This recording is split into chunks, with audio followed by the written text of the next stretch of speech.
Bon, Mona, l'UDB à Quimper, mais pourquoi donc?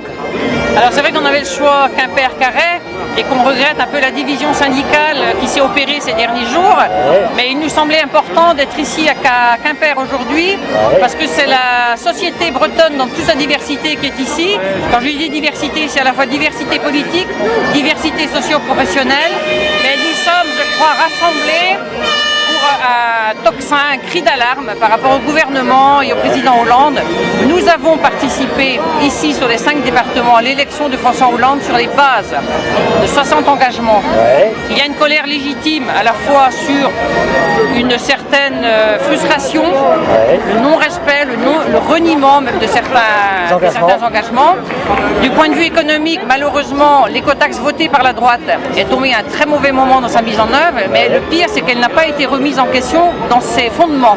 C'est-à-dire que ce que nous demandons aujourd'hui et ce que nous attendons d'un gouvernement de gauche, c'est que non seulement l'écotaxe, mais la loi de modernisation de l'économie soit remise sur la table de travail, qu'une enquête juridique et fiscale soit menée sur les conditions de contrat entre Ecomove et l'État, les partenariats publics-privés, mais également sur les conditions de contractualisation sur les radars fixes qui sont également à plus de 80% gérés par des sociétés privées. Nous posons également la question de la renationalisation des autoroutes qui ont été vendues à des sociétés privées et on voit effectivement que la richesse nationale de la France est confiée aujourd'hui au niveau des recettes à des sociétés privées et que quand il s'agit de dépenser, ce sont encore les collectivités qui sont sollicitées.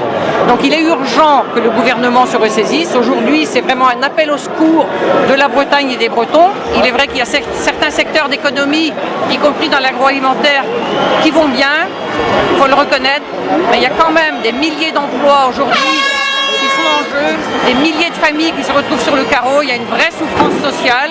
Il y a aussi, du point de vue écologique, la question du respect des directives européennes. On ne peut pas à la fois vouloir métamorphoser le modèle agricole breton, comme le disait Jean-Yves Le Drian pendant la campagne des régionales 2010, et d'un autre côté vouloir assouplir encore et encore les réglementations, tout en voulant ou en prétendant respecter les directives européennes. Il faut choisir où on respecte les directives et on a le droit effectivement aux aides européennes, où on ne les respecte pas et dans ce cas-là on ne respecte pas non plus sa parole de campagne. Exactement. Et la question qui est posée, c'est la question de la confiance dans la parole politique aujourd'hui. Il est urgent que tout le monde se ressaisisse, toutes les collectivités, que la parole des Bretons, que la souffrance des Bretons, que la demande des Bretons, aussi pour plus d'autonomie régionale.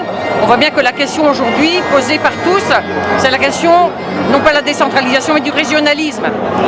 Les gens en ont marre de voir des décisions prises de Paris et de ne pas pouvoir décider de son propre avenir ici en Bretagne. Ça commence à faire beaucoup, surtout après des promesses faites pendant la campagne, des promesses auxquelles les Bretons ont cru. Donc s'il vous plaît, là-haut à Paris, écoutez les Bretons, allez-y, franchement, carrément, décentralisation, régionalisation et surtout aider les salariés en souffrance et les territoires en souffrance.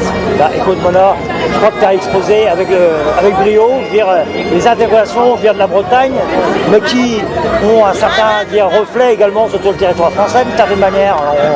On est un petit peu... C'est vrai qu'on n'est pas tout seul, mais la Bretagne va être la locomotive qui va peut-être permettre aux territoires de France qui sont dans la souffrance, parce qu'on voit aujourd'hui, il y a de l'argent, il y a 30 milliards d'euros pour financer le Grand Paris, ils vont trouver 20 milliards d'euros pour financer le Lyon-Turin, et il n'y a pas d'argent pour faire la LGV en Bretagne. On se dit, arrêtez de se moquer des Bretons. Exactement, exactement. Je te remercie Mona. Merci. Bon, et bonne fin d'après-midi. Merci.